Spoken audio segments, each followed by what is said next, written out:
Nabi Muhammad SAW dikenal sebagai seorang pedagang yang sukses pada usia 25 tahun. Beliau telah menjadi seorang pengusaha atau entrepreneur yang cemerlang, kaya, dan aktif berdagang hingga ke luar negeri. Sejak kanak-kanak, Nabi Muhammad telah bekerja sebagai penggembala kambing untuk memenuhi kebutuhan hidupnya. Saat berusia 12 tahun, beliau belajar berdagang untuk pertama kalinya ketika diajak pamannya, Abu Talib, dalam rombongan dagang ke Syam Suriah. Nabi Muhammad SAW semakin mendalami dunia dagang setelah menjadi pemimpin kafilah dagang ke luar negeri pada usia 17 tahun, mengunjungi lebih dari 17 negara, termasuk Syam, Yordania, Bahrain, Busa, Irak, Yaman, dan lainnya. Lalu apa rahasia kesuksesan Nabi Muhammad dalam memenangkan persaingan pasar? Menurut buku Marketing Muhammad, ada beberapa hal penting yang perlu diperhatikan untuk mencapai kesuksesan sebagai pedagang atau pengusaha seperti Nabi Muhammad SAW. Nabi Muhammad, seorang pedagang yang bijaksana, menerapkan strategi bisnis yang cerdas. Pertama, beliau melakukan segmentasi pasar dengan cermat, memahami kebutuhan dan kebiasaan masyarakat setempat. Sebelum menjajakan barang, beliau memiliki pengetahuan mendalam tentang cara hidup, kebiasaan makan, minum, dan kebutuhan mereka. Hal tersebut menunjukkan keahlian segmentasi Nabi Muhammad yang terlihat ketika beliau datang ke kota-kota berbeda. Barang yang dibawanya disesuaikan dengan kebutuhan dan preferensi masing-masing kota. Hal ini menciptakan koneksi yang kuat dengan pelanggan lokal. Selain itu, Nabi Muhammad mahir dalam targeting, tidak terpaku pada satu segmen pasar saja, mulai dari budak hingga kalangan elit kerajaan. Bahkan sang raja, semua menjadi target beliau. Ini menunjukkan fleksibilitas dan inklusivitas dalam berbisnis yang tak kalah penting. Nabi Muhammad adalah ahli dalam memosisikan diri. Beliau selalu berusaha untuk memahami dan menghormati pelanggan tanpa memandang usia atau status sosial. Kepedulian dan penghargaan terhadap pelanggan membuatnya menjadi pedagang yang dapat diandalkan dan dihormati. Dengan melakukan segmentasi pasar, targeting yang tepat, dan kemampuan memposisikan diri dengan baik, Nabi Muhammad SAW membuktikan bahwa prinsip-prinsip pemasaran yang cerdas dan etis dapat membawa kesuksesan dalam dunia bisnis. Kesuksesan beliau tidak hanya terbatas pada aspek materi, tetapi juga mencakup nilai-nilai etika dan hubungan yang baik dengan pelanggan. Kedua, Nabi Muhammad SAW, seorang pedagang yang visioner, tidak hanya melakukan segmentasi pasar, tetapi juga mengadopsi strategi diferensiasi yang inovatif. Beliau berdagang dengan cara yang tidak konvensional pada zamannya.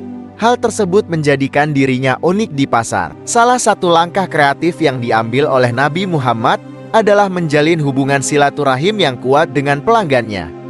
Keterlibatan personal ini menciptakan ikatan emosional yang mendalam, menjadikan pelanggan merasa dihargai dan diperhatikan. Selain itu, beliau melakukan ekspansi usaha ke wilayah-wilayah baru, bukan hanya terpaku pada satu daerah. Tindakan ini mencerminkan visi yang besar dalam mengembangkan bisnis. Pentingnya diferensiasi juga terlihat dalam pendekatan Nabi Muhammad terhadap harga dan kualitas barang. Beliau selalu jujur mengenai kekurangan dan kelebihan produknya, menetapkan harga yang adil sesuai dengan nilai komoditas, dan menolak terlibat dalam perang harga yang merugikan pedagang. Prinsip-prinsip etika dalam berdagang menjadi landasan kuat bagi Nabi Muhammad. Beliau tidak menipu dalam mendeskripsikan barang dagangannya, tidak bersumpah berlebihan, selalu jujur dalam timbangan dan takaran, serta menolak praktik monopoli komoditas. Keseluruhan, pendekatan bisnis Nabi Muhammad SAW mencerminkan nilai-nilai etis, kejujuran, dan kesadaran akan tanggung jawab sosial, menjadi inspirasi bagi praktik bisnis yang berkelanjutan. Ketiga, Nabi Muhammad menjalankan strategi branding dan memberikan pelayanan yang luar biasa kepada pelanggannya. Beliau dikenal sebagai pribadi yang jujur dan dapat dipercaya, yang dikenal dengan julukan Al-Ami di masyarakat Arab. Personal branding Nabi Muhammad ini tidak terjadi secara instan, melainkan dibangun dengan waktu yang panjang. Karena reputasi kepercayaannya, banyak investor berinvestasi dalam bisnis beliau. Tidak heran jika Nabi Muhammad seringkali berdagang tanpa modal, menjualkan barang dagangan orang lain dengan imbalan bagi hasil. Pelayanan yang diberikan Nabi Muhammad kepada pelanggannya juga sangat istimewa. Beliau bersikap ramah, menghormati, dan bahkan mendahulukan kepentingan pelanggan atas dirinya sendiri. Suatu contoh menarik adalah ketika Abdullah bin Abdul Hamzah lupa janji dengan Nabi Muhammad. Meskipun 3 hari telah berlalu, Nabi Muhammad tetap berada di tempat yang telah dijanjikan. Ini menunjukkan komitmen dan dedikasi beliau terhadap pelayanan yang terbaik. Semua hal ini menjadikan Nabi Muhammad sebagai pengusaha atau pedagang yang jujur, profesional, dan disegani oleh siapapun. Kepercayaan dan pelayanan yang baik tidak hanya membangun bisnis yang sedang dijalankan, tetapi juga menciptakan ikatan emosional yang kuat dengan pelanggan, sehingga bisnis tersebut dapat berjalan dengan lancar. Keempat, Nabi Muhammad mempraktikkan nilai-nilai jujur, ikhlas, dan profesionalisme dalam berdagang. Beliau tidak pernah membohongi pelanggan dan menjalankan usahanya dengan niat yang murni. Meskipun demikian, Nabi Muhammad tetap menjadi seorang yang profesional dalam setiap langkah bisnisnya. Dalam berdagang, Nabi Muhammad selalu menempatkan kejujuran sebagai prinsip utama. Beliau tidak pernah memanipulasi fakta atau menyembunyikan kekurangan produk yang dijualnya. Keikhlasan beliau dalam berdagang tercermin dalam niat yang murni untuk memberikan manfaat kepada masyarakat, bukan sekadar mencari keuntungan pribadi.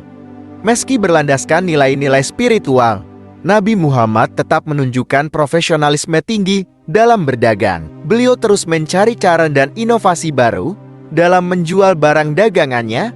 Hal ini menunjukkan bahwa kejujuran dan keikhlasan tidak bertentangan dengan profesionalisme bisnis beliau. Inovasi yang diterapkan Nabi Muhammad menciptakan pasar yang dinamis dan menarik bagi para pelanggan. Dengan menggabungkan keempat prinsip ini, Nabi Muhammad memberikan contoh bahwa kesuksesan dalam berdagang tidak hanya diukur dari aspek materi, tetapi juga dari integritas, niat baik, dan profesionalisme. Melibatkan nilai-nilai ini dalam dunia bisnis dapat menciptakan lingkungan yang etis, memberikan kepercayaan pelanggan, dan mendukung perkembangan jangka panjang. Jadi, dalam membangun sebuah bisnis yang sukses, Nabi Muhammad mengajarkan kita untuk melakukan strategi pemasaran seperti menguasai segmentasi pasar dengan memahami kebutuhan dan kebiasaan masyarakat setempat. Selanjutnya, melakukan diferensiasi, inovasi, dan menjalin hubungan silaturahim yang kuat dengan pelanggan, dan melakukan ekspansi bisnis ke wilayah-wilayah baru. Kemudian melakukan branding dan pelayanan pelanggan dengan baik, serta jujur, ikhlas, dan profesional dalam menjalankan bisnisnya. Demikianlah cerita singkat tentang cara berbisnis Nabi Muhammad yang sukses. Semoga strategi bisnis ini bisa membuat bisnis sobat semakin sukses.